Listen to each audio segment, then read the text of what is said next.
today is entitled The Individual, Community, and Globalization, the Role of Religion. Each one of these topics could take not just a lecture, but a course, and indeed an entire lifetime to write and talk about. And I'm supposed to talk about four of them.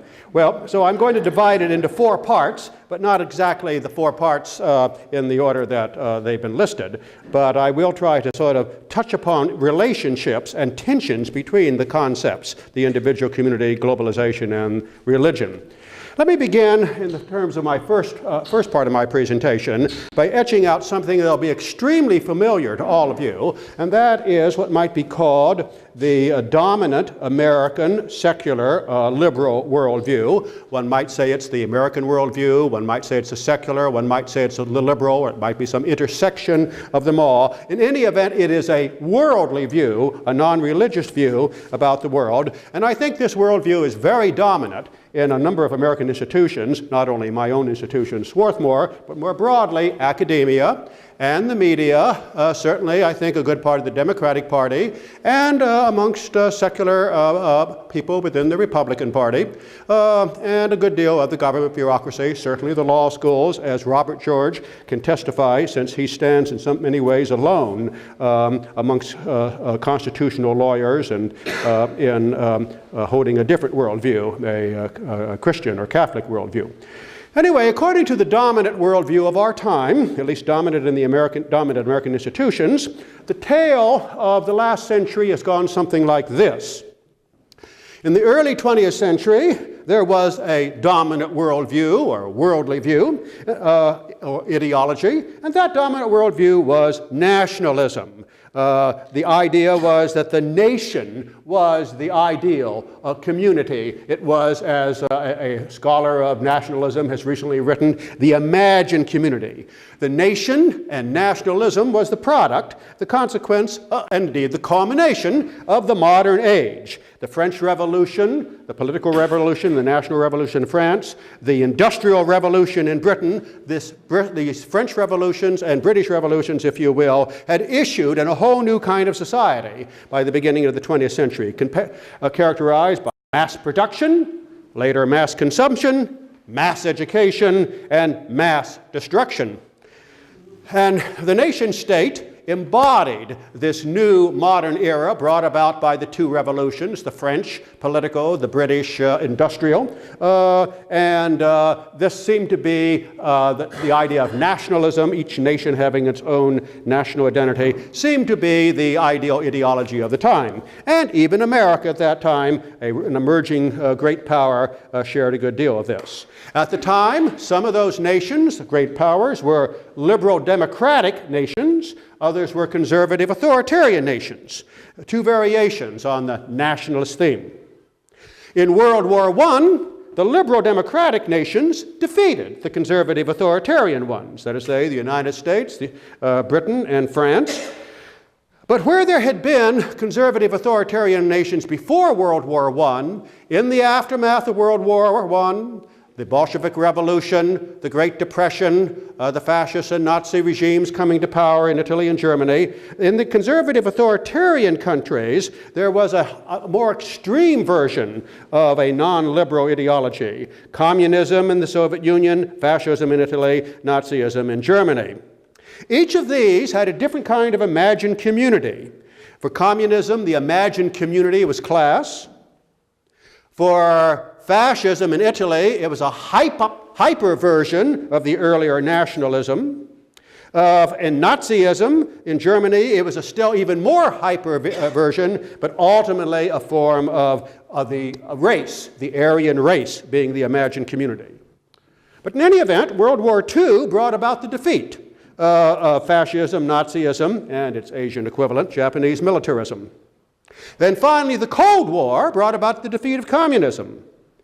Therefore, in the aftermath of the Cold War, throughout the 90s and up to the beginning of the new century, the new millennium, there was only one worldview or worldly view, only one ideology remaining, and that was liberal democracy, joined with free markets and with an open society. A worldview that, on the one hand, emphasized the individual the smallest unit, and on the other hand, the globe, as in globalization, the most expansive unit. The ideology of individualism and globalization came together in a best-selling, very important book by one of the leading columnists of the New York Times, Thomas Friedman, in his book called The Lexus and the Olive Tree. This is, if you will, the Globalist Manifesto. The Lexus represents the new high technology, high value products of the global age. The olive tree represents the closed, inward-looking, backward-looking, small community. And essentially for Thomas Friedman, although he sheds a tear or two for the olive tree, he looks forward to the day that the Lexus will run over the olive tree and doubtless pave it in a parking lot. Rather more sophisticated is a recent book by Michael Mandelbaum called The Ideas That Conquered the World, a very big book about a very big topic.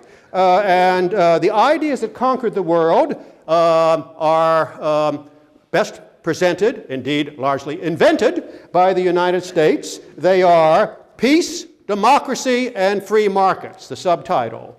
These essentially are a new version or variation on the birth certificate of the United States, i.e. life, liberty, Declaration of Independence, and its ideas of life, liberty, and the pursuit of happiness. According to the dominant view of our time, America is bringing these ideas to the entire world. Indeed, they are the ideas that will conquer the world. Life, liberty, and the pursuit of happiness. These are not by themselves ideas that have a religious connection, although one was presumably endowed by one's creator, this is the Declaration of Independence, with the inalienable rights to these. But the creator has somehow been lost in the translation from the late 18th century to the early 21st century in many of the exponents of this view. Now, continuing with this kind of view, there are today some last-ditch resentments and resistances to the ideas that are conquering the world.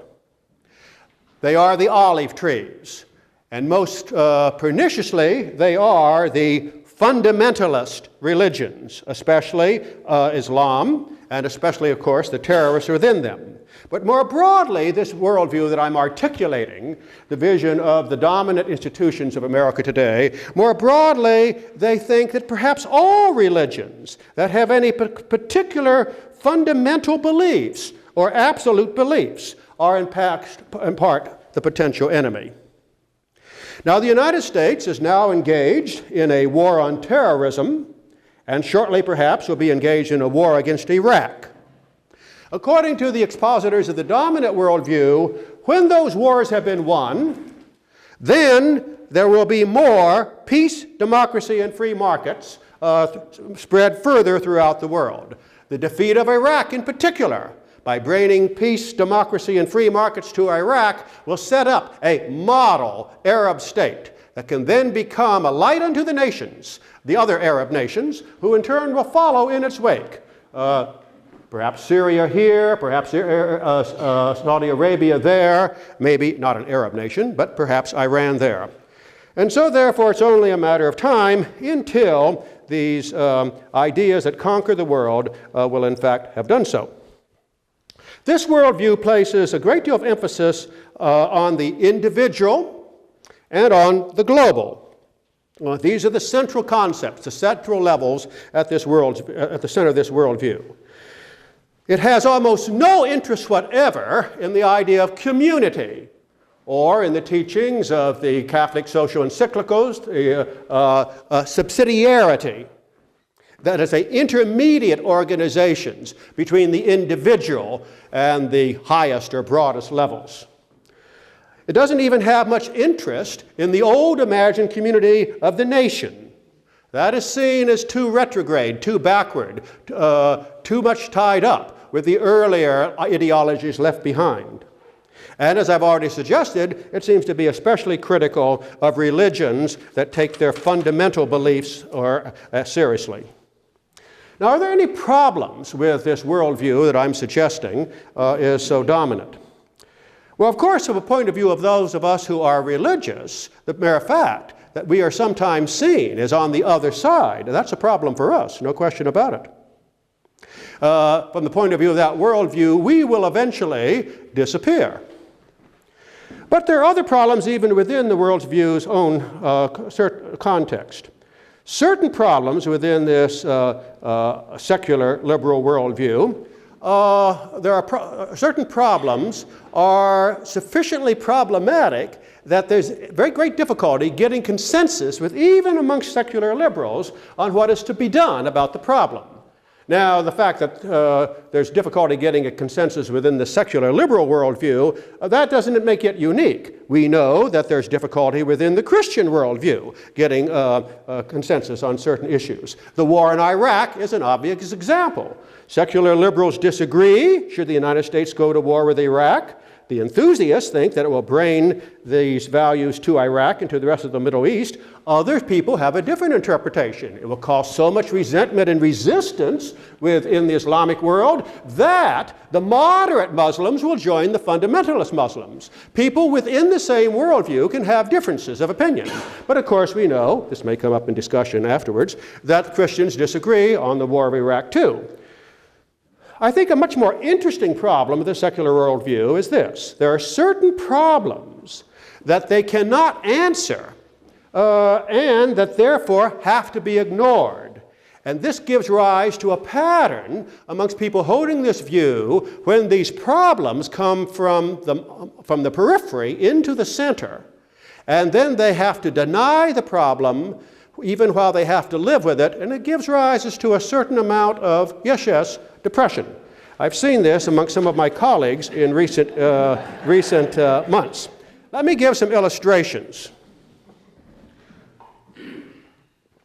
First, let me turn to certain big international or world or global events. After all, globalization has to have an understanding in its own terms of global events, which are affecting our own physical security. That is to say, our life, in the words of the Declaration of Independence, or peace in the ideas of the Michael Mandelbaum formulation. I've already suggested that the war against Iraq is something where the secular worldview is kind of stymied or stalemated, that there is no consensus there.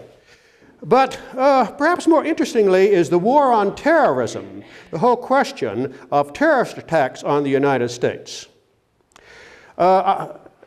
Cast your mind back to the immediate weeks and months after September the 11th, and also after October 2001, the time of the anthrax attacks.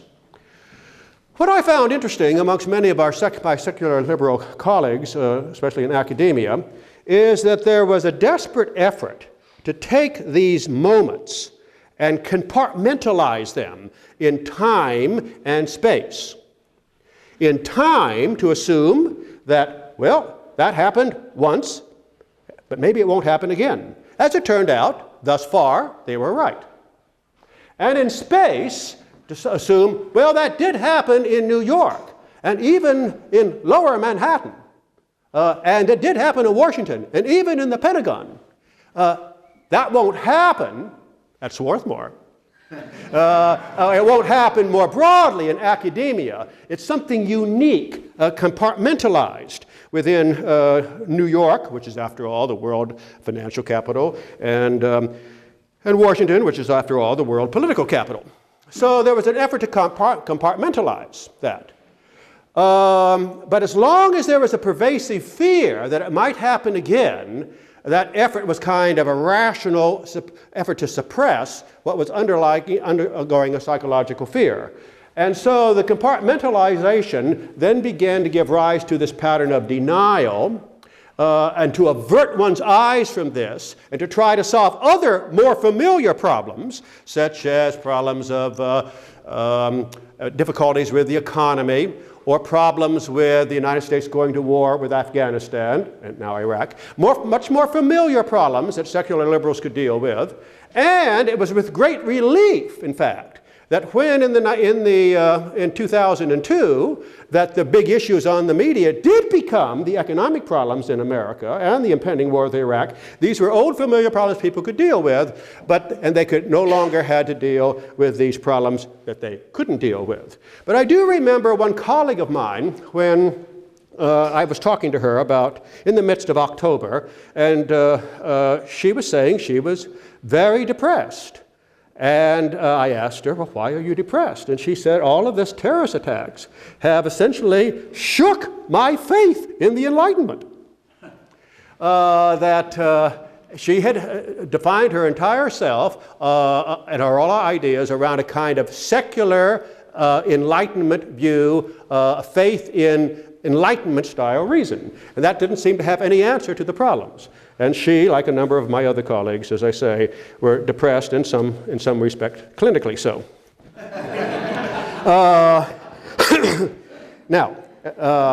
But now there are some other problems that I think the secular worldview has trouble dealing with, including the ones I've just mentioned a moment ago. These are domestic economic events which are affecting our economic prosperity, but for some, even their security. This refers to the pursuit of happiness, or the free market component of the secular worldview. Now, clearly, the fall in the stock market, the great shift from the great boom of the 90s to the great bust of the 2000s, with no obvious optimistic sources of economic rebound out there, and with accentuating or at least prolonged unemployment for large numbers of people, including professional people. This, and in my church, I know large numbers of professionals who have been passed into unemployment or under the shadow of that. This is something where, once again, the secular liberals are concerned, but there's no particular consensus on what to do about it. Even more, however, I think, is what's happening for people who have seen a drastic drop in their retirement funds.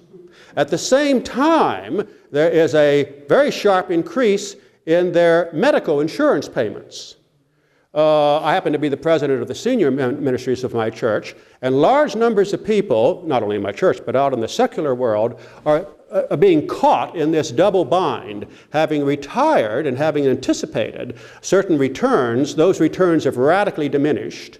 And also there have been rather sharp annual increases in the cost for health care. And they are very, in a very, very difficult situation. And the secular liberal people that I've known have had no particular way of understanding this. What they're seeing coming from economists in their own fields, there seems to be no solution to this problem. There is a solution to perhaps how to get the stock market up again, but this underlying problem is going to hit the baby boomers, or already those who have retired or shortly will retire. This is yet another problem that I think that the secular worldview is more in denial rather than simply in disagreement.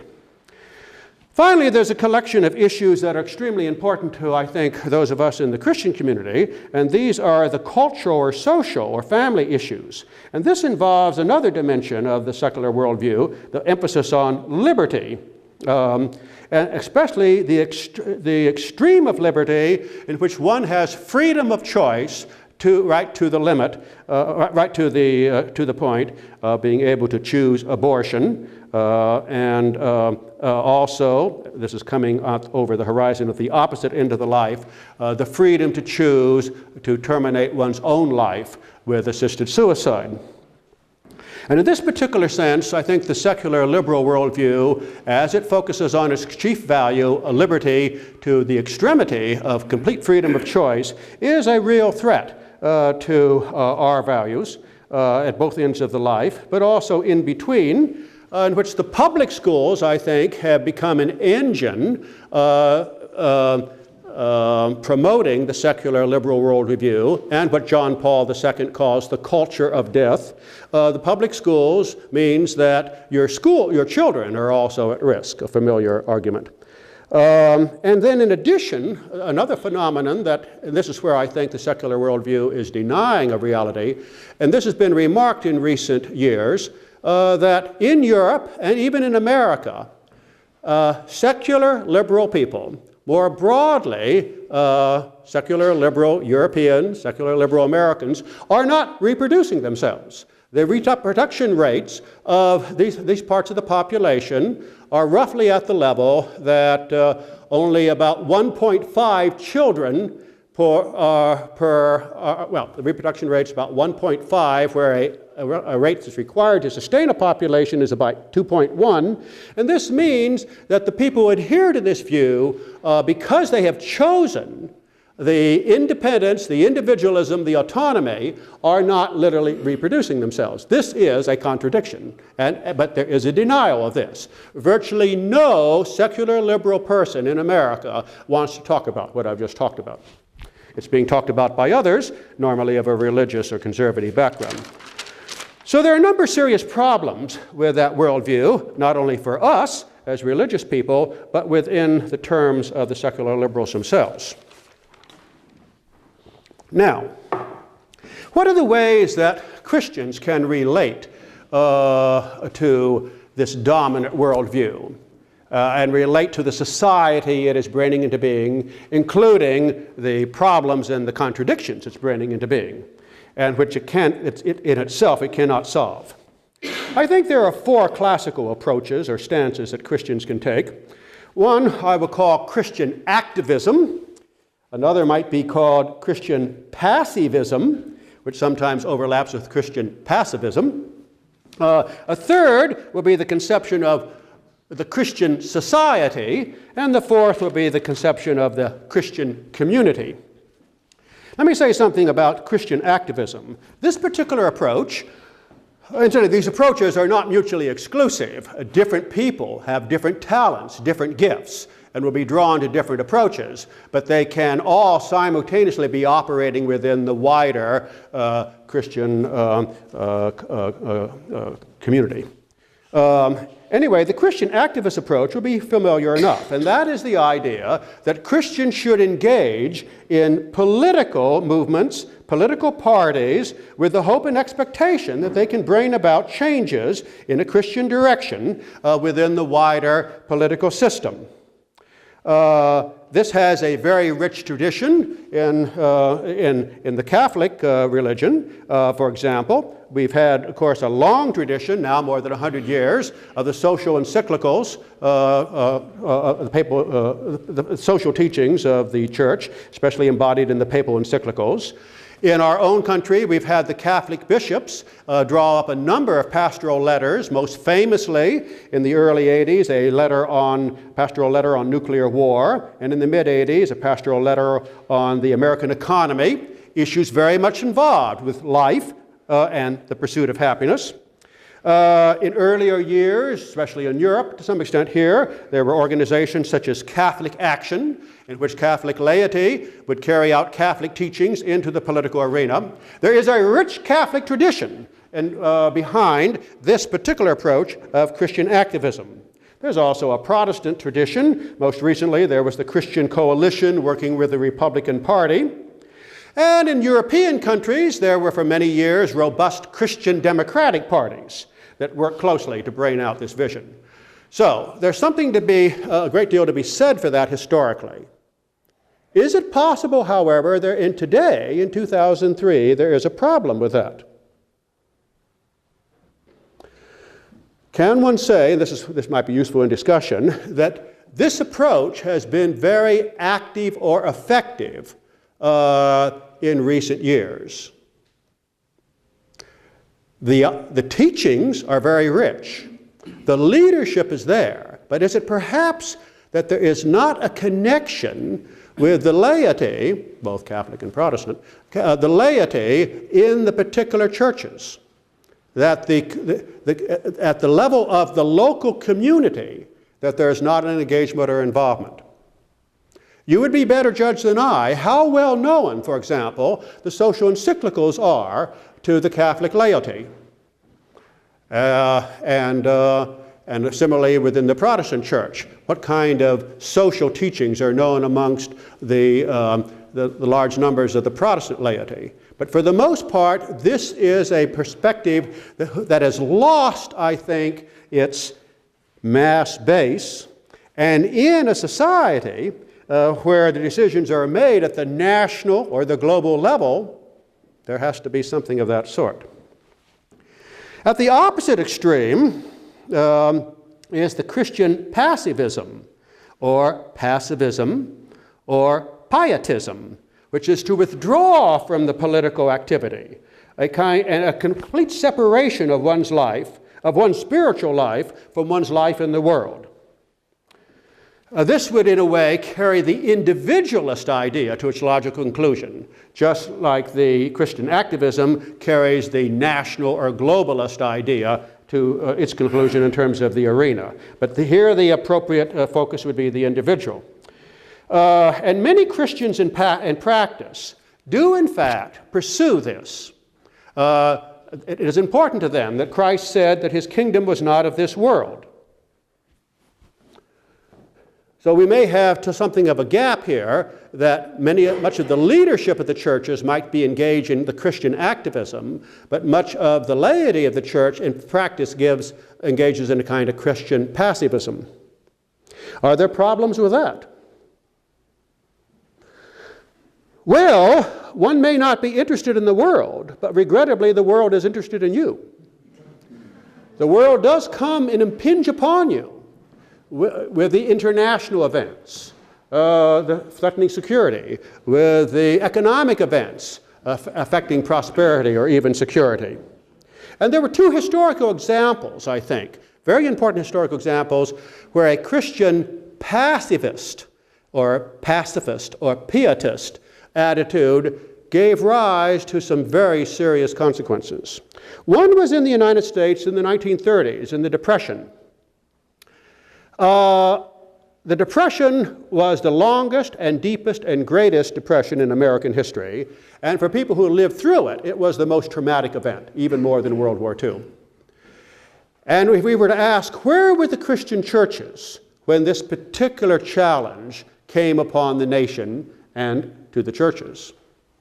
As it happened, the Catholic churches, with their rather highly articulated conception of Catholic social teachings, including an encyclical that had just been written in 1931 and issued by Pope Pius XI, that encyclical really addressed the kind of issues that were being raised by the Depression and the responsibility of the state, of the individual, and most importantly, of the church and the community to deal with this sort of thing. But the Protestant churches, for the most part, looked the other way. This was an issue where they were in denial. And this meant that, and since the country was largely dominated in terms of electoral votes at that time by Protestants, this meant that the churches had no answer to the Depression in practice.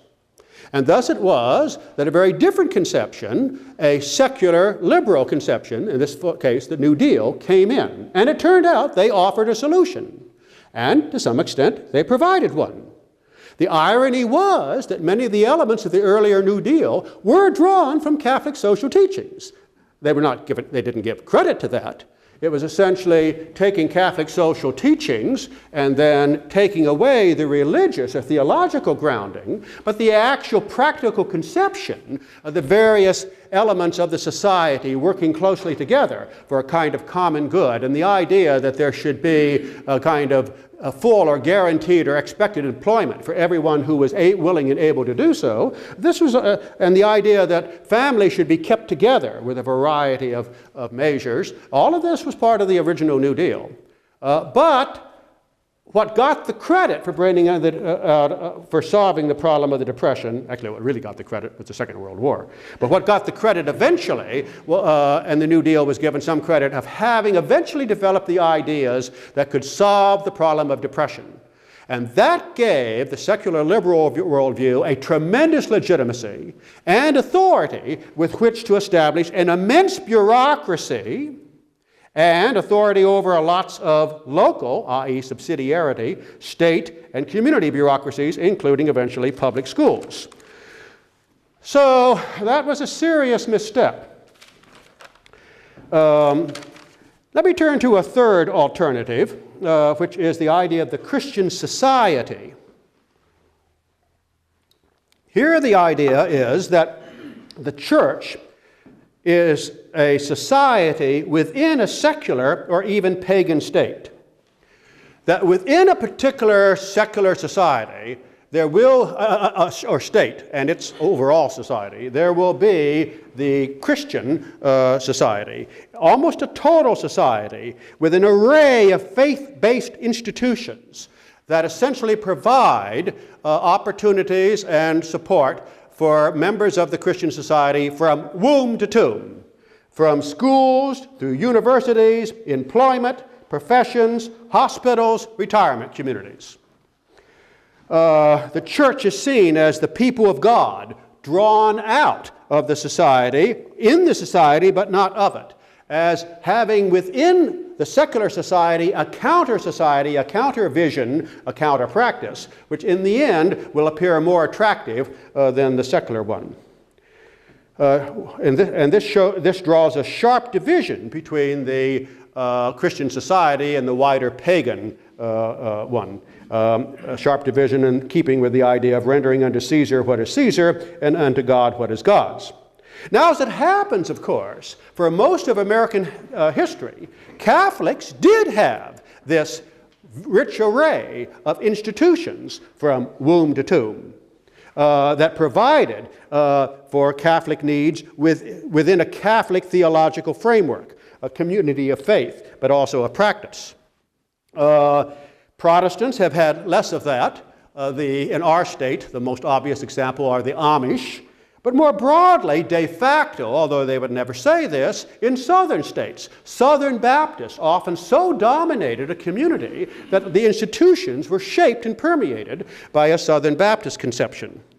In our own time, this is the religion that probably has this most pronounced society, religious society within a wider secular one, are the Mormons, and to some extent the Orthodox Jews. But it's also the case that Christian churches in the early Roman Empire, that is, say, after Jesus, but before Constantine, they more or less embodied this. They became a kind of counter-society. And as the secular, liberal, if you will, globalist view of the Roman Empire began to prove more and more inadequate on security and economic and moral issues, then the church was there with a vision of an alternative society. And most of the analyses of late antiquity and the transition from Roman pagan rule to Roman Catholic rule explain it in the sense that the society within a society had become the embryo of the future.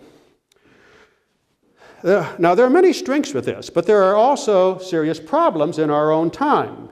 The Christian society would have to deal with the problems from womb to tomb with its own resources, such as tithes, and its own terms, with its own theology. But in our time, in part because of the success of the secular liberal worldview at the federal level, of course, with taxes taking roughly 1/3 of a person's income, and devoting it to secular institutions, for example, public schools, public hospitals, public parks, there's very little left for the Christian society, even through tithes. So there is a kind of starving of the resources for this. But in addition, there's a more subtle question, not just with tithes, but what might also be called talents and time.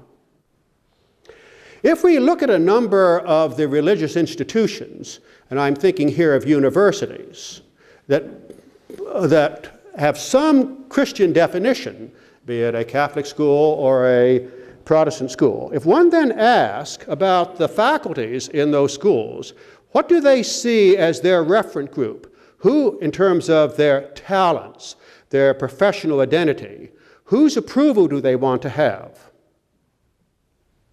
You would perhaps know this better than I, but my own observation is it's extremely important for them to have the approval of the people in their profession who are at the most prestigious of the secular institutions, the Harvards, the Princetons, the Yales, and so forth.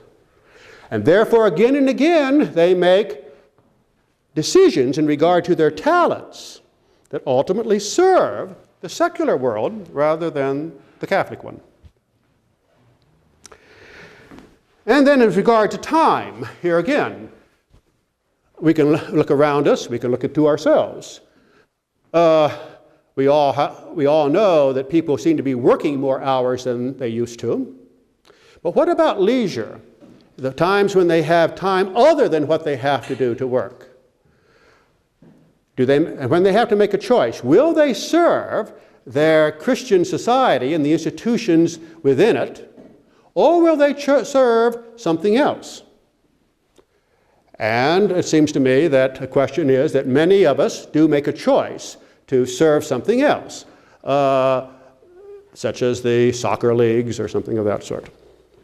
So the essentials for a Christian society are that it could draw upon the tithes, the talents, and the time of its members.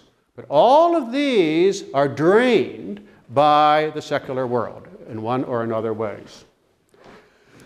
Well, then this leaves the Christian community. And by this I mean the community of face-to-face, person-to-person relations. We can certainly call the Christian society a Christian community at a national level. But I'm trying to focus here not so much as a Christian society composed of many, many institutions across the nation. That's what I was doing a moment ago. But the Christian community in the particular church or parish in which one themselves are participants, are members. That the church is the venue of the face-to-face, person-to-person relations and connections. I personally believe that this is the area that has to be revitalized, and that it is not all of the others will remain drained of the essential resources of the essential spirit to bring them into being. Certainly in our own time, that is to say, with the ongoing economic distress that is all around us and might even be in our own church, and if it should happen, some terrorist attack should occur, followed by another, the way people would be looking at their security would be completely different than it is now. Surely at that particular point, that is the venue where members of a church could come together and share their hopes and fears. There's wisdom in many counselors to have face-to-face discussions with people they know. And then beyond that, in moments of really great stress and distress, to rely upon each other to help them get through the economic and security challenges. So I believe that the core is a return to the face-to-face, personal, person-to-person community of faith. Let me say something briefly about the fate of other secular communities in the modern or postmodern age. There were smaller face-to-face communities that the secular world brought into being in the modern or secular age. Some were locational communities. For example, at the level of the village or small town in the early modern era, there were communities, that would have been the locational community. As the modern era advanced and cities expanded, the locational community would have been the urban neighborhood. In the late modern, it became the suburb, but that wasn't much of a community. But I think only in recent decades, a lot of suburban communities clustered around the suburban school. And in our own time, in the suburbs, I'm suggesting they often cluster around the sports leagues, soccer leagues. Similarly, in occupational communities, it's no accident that as the modern age, the expansion of scale of transportation communication occurred, that locational communities would begin to diminish and occupational or work communities would increase. At the time of the farm or the small shops, the communities were things like the Grange or the Rotary or the men's fraternities like the Elks and the Lodge and the Knights of Columbus. And then there would be the level when modern age developed to the point, the industrial age, that factories became the arena of work. Then the communities were either unions or business associations like the Union League. And then there, in the time that we entered into the office, there'd be professional associations. What are the kind of communities today where people are associated in terms of their work? Actually, I think the most intensely engaged communities are those that flee from work. That is to say, they're not found in unions or professional associations any longer. They're found in kind of lifestyle communities, communities where one gets together with others and has the same kind of intense leisure in which one is escaping, if only temporarily, from one's work. Notice, therefore, that what has happened is that as we've moved successively through the modern and now in the postmodern era, the locational communities and even the work communities have gotten progressively thinner and more narrow. They focus on things less and less central to the essence of the real challenges. They are part of the denial process. By focusing in the intense communities of the soccer leagues or the lifestyles, by focusing on those, we avoid dealing with the really gravest challenges. So, the most recent versions of community cannot answer the challenges that I'm suggesting are being posed by security, by the economy, by the social and cultural challenges to Christians today. Nor can the individualism and the globalization of the dominant worldview. I believe, therefore, we have to return to the root meaning of community, which is not just communication and not just commonality, but communion. That is to say, those who are members of one body, the mystical body of Christ, and who are that because they have faith in things unseen, and they are bound together in the original meaning of religion, which is to be bound together. Only religion, only faith in things unseen, only something like the mystical body of Christ can provide, I think, the sound basis for a community that will be addressed not just the issues on the periphery of our lives, but at the center of them.